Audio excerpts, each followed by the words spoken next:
நானும் என் மகனும் வந்து பார்த்திங்கன்னா தண்ணி பிடிக்க வந்திருக்கேங்க. இந்த பாருங்கள், எதுக்கு வந்துருக்கீங்க? தண்ணி பிடிக்க. ஆனால் அந்த தண்ணி பிடிக்கிறதுக்கு வந்து ஒரு சிஸ்டம் இருக்குது. இங்கே வா, இங்கே வா.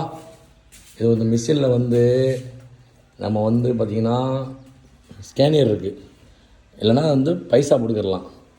இப்போ வந்து எவ்வளோ போட்டிருக்கோம்? இதோட மேலே ஏறுறா, மேலே ஏறு லைன்ஸ் போடுவோம். கிட்ட ஒரு நேரம் நெருங்கி வா. சரி இரு வர. இப்போ அதில் வந்து 5 ரூபா காயின்ஸ் போட்ட உடனே தண்ணி அங்கே வந்துடும்.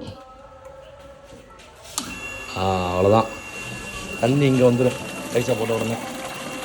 இதுதான் மெத்தேடு. இப்போ புரியுதா? காசு போட்டாதான் 20 லிட்ரு. இந்த பாருங்க, ஒரு குடத்துக்கு எவ்வளோ இருக்கோ இந்த 20 லிட்ரு கணக்கில் ஆட்டோமேட்டிக்காக அது ஆஃப் ஆயிரும் தண்ணி. இது சூப்பர் சிஸ்டமாக இருக்குது. ஏன்னா ரொம்ப பேர் முன்னாடிலாம் வந்து பார்த்திங்கன்னா உண்டியலில் பணம் போட சொன்னாங்க, ரொம்ப பேர் ஏமாற்றி போயிட்டாங்க. அதுக்காக இந்த சிஸ்டம் வந்துருக்காங்க. நானே மௌனம் பற்றி தண்ணி எடுத்துட்டோம். தண்ணி எடுத்தியா? எத்தனை குடம் எடுத்தீங்க? 2 குடம். எவ்வளோ பணம் போட்டோம்?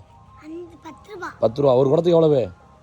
ஒரு குடத்துக்கு 5 ரூபா. 2 குடத்துக்கு 10 ரூபா. சரி ரைட்டு. வர்றவங்க பயன்படுத்திக்கங்க. நல்ல தண்ணி இந்த ஏரியாவில் நரிப்பி ஒரு கிராமத்தில் இருக்குது. ஆல்ரெடி நம்ம ஒரு பதிவு போட்டிருப்போம், பயன்படுத்திக்கங்க.